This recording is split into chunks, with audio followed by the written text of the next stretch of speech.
महायुतीतील घटक पक्ष असणाऱ्या शिवसेना आणि राष्ट्रवादीमध्ये पुन्हा एकदा रायगडमधला बेबनाव समोर आलेला आहे आणि हा बेबनाव आहे तो राष्ट्रवादीचे सुनील तटकरे यांच्या विरोधातला आहे। आपण जर का पाहिलं तर यापूर्वी शिवसेना ही उद्धव ठाकरेंच्या सरकारमध्ये असताना म्हणजे महाविकास आघाडीमध्ये असताना शिवसेनेच्या या तिन्ही आमदारांनी म्हणजे मंत्री भरत गोगावले, आमदार महेंद्र दळवी आणि आमदार महेंद्र थोरवे यांनी मंत्री आदित्य तटकरे यांच्या विरोधात बंड केला होता।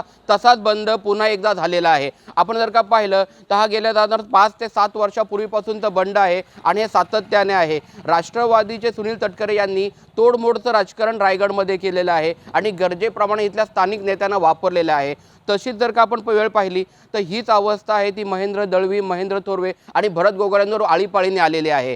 आणि आता जर का आपण वेगळा ह्याचा विचार केला तर पालकमंत्री पदाचं म्हणजे रायगडचं पालकमंत्री पद भरत गोगावलेंना मिळावं अशी एक वेगळी इच्छा किंवा एक मोठी अपेक्षा पूर्ण रायगडमधनं होत असताना ह्याला खीळ बसलेली आहे महायुतीमध्ये। आता पुन्हा एकदा मंत्री भरत गोगावले यांच्या वाढदिवसाच्या निमित्त झालेल्या कार्यक्रमामध्ये या तिन्ही आमदारांनी थेट चॅलेंज केलेलं आहे आणि आम्हाला महायुती नको तर युती हवे, म्हणजे राष्ट्रवादी नसताना शिवसेना आणि भाजप एवढंच पाहिजे आणि येत्या आगामी निवडणुकीमध्ये शिवसेना भाजप लढेल त्यात राष्ट्रवादी नसेल अशी भूमिका स्पष्ट केलेली आहे।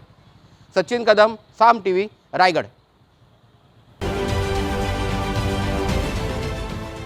देश विदेशातील प्रत्येक घडामोडींचे लाईव्ह अपडेट मिळवण्यासाठी आता साम टीव्हीच्या सर्व सोशल मीडिया प्लॅटफॉर्मला लाईक, फॉलो आणि सबस्क्राईब करा।